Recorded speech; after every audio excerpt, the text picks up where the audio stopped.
How do you write a story?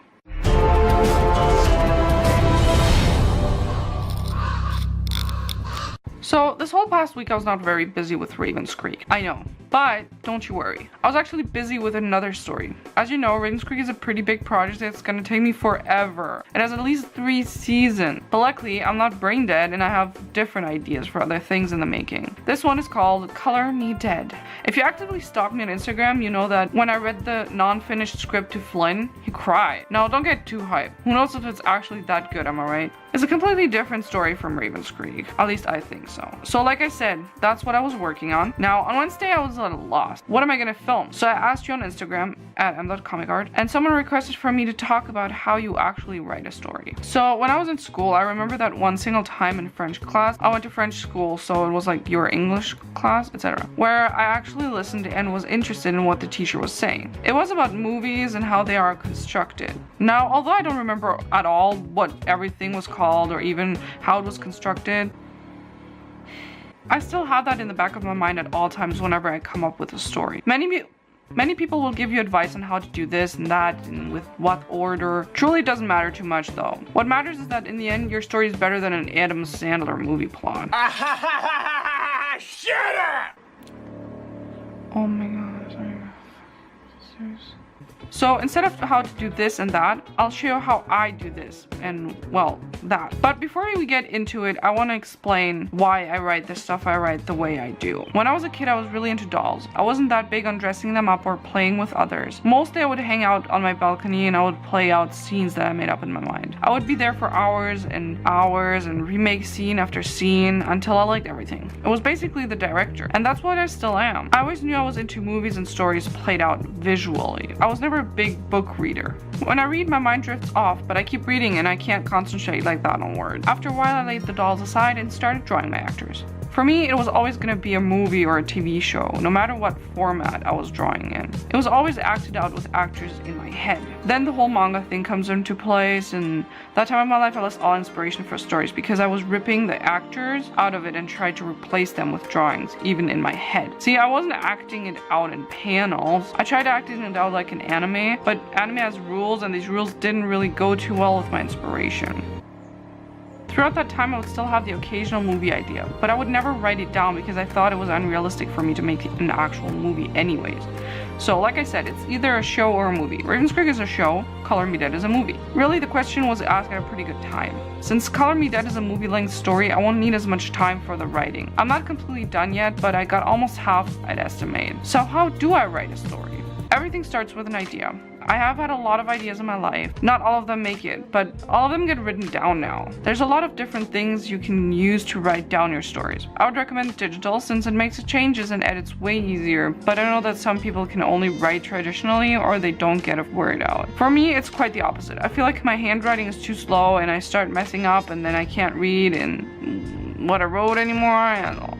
Also, I like to add my stories whenever and wherever I can. Can you imagine carrying 3 seasons worth of script on paper everywhere? In the beginning, I would draw directly. Then I started writing it down first on paper. Then I realized that changes were really hard to do, so I started writing down page by page that was happening on half an A4 sheet. After some time, I came across a YouTube channel called Manga, KALEB. You probably know her. I know that some of you already told me you know her. And she taught me to write the whole complete story before starting to draw. Then I started writing everything like a movie script in the notes of my phone. But I quickly realized that if someone stole my phone, the whole thing would be gone, and that freaked me out so much that I looked for other options. Now I use Google Docs. I can access my story from all my devices. It gets saved automatically every 10 or so seconds, and I never have to worry about accidentally deleting anything. Like Flynn did the other day because he thought he would be cool and click on some keyboard keys and delete the entire movie script because there's a back button. So that's okay, thank God. Another cool thing is that you can share your story with friends. They can add notes wherever they want and they can let you know if you should change something. I swear Google did not sponsor me. So like I said, I start with an idea. This can come from anywhere at any time and I always write it down. I also follow this account on Instagram that has writing prompts. Color Me Dead is actually from a writing prompt, just so you know. Sometimes the idea will lay around forever and might never make it because I forget that what I was thinking about completely and then scrap it. Sometimes I feel so inspired that I have entire scenes thought out in my head and then I just write that down quickly. Usually this happens on my phone.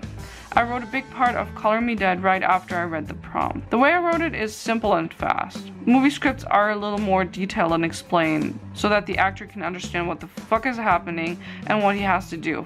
For me, I just have to be reminded of what's already in my head. I don't decorate it too much, which is a bit of a problem when I try to have Flynn tell me if it sucks or not, because he gets really confused sometimes. I keep it simple and short. I explain what's happening in the panel, what character it is, and the emotions. And then I add the speech. I make a new line for every new speech bubble, and just to distinguish it more from the rest, I like to put that in the middle of the page. Writing a story isn't easy. It's not just about doing a couple cool things and calling it a day. When you write a story, you have to write characters. These characters have a backstory, a name, a family, a purpose. Why are they in the story? If you want to write a romance story, but for some reason you add a super crazy looking person into it, it might seem weird. Also might not, but you have to be careful about it. Is it really necessary for this person to be here? Why are they like that? I would see that in manga a lot. Artists would just add some Lolita into the story for no real reason, just to have a Lolita character, and it was very obvious. If you have a character but no story about them, you might have a very hard time constructing one. It's always best to come up with a basic plot and then have the characters develop in it. Like I mentioned before, a story is composed of different parts. These don't necessarily have to be in the exact order, by the way. In movies, this is how it is generally. Names are made up. Introduction. This is the part of the story where you get to know the characters. It's also where you get captured into watching the rest of the movie. This part is very important because you don't want to lose viewers, especially in the beginning. Try avoiding super cliched scenes or long intros. If it takes 50 minutes to get into the movie, the intro is too long. Happy time. This is where you get into a state of calmness. In this period, you start to get used to the things that are happening. Don't make this too long either. It should be around the middle of the story, then we still have enough time to fix what's broken. The problem. In this part, we just realized that Voldemort was still after us. You want to take the happy time and rip it out, just like Bella ripped out Jacob's heart. This part needs to be at least a little relatable. Even if I never fought in World War II, make me feel like I did. The problem solver. When Sally frees Sandy Claus from Oogie Boogie, when Mr. Banks gets fired from the bank, when Klaus burns the marriage certificate, when Anna defrosts because of her sister's hug. In this part of the movie, you cry a little tear. Faith is restored.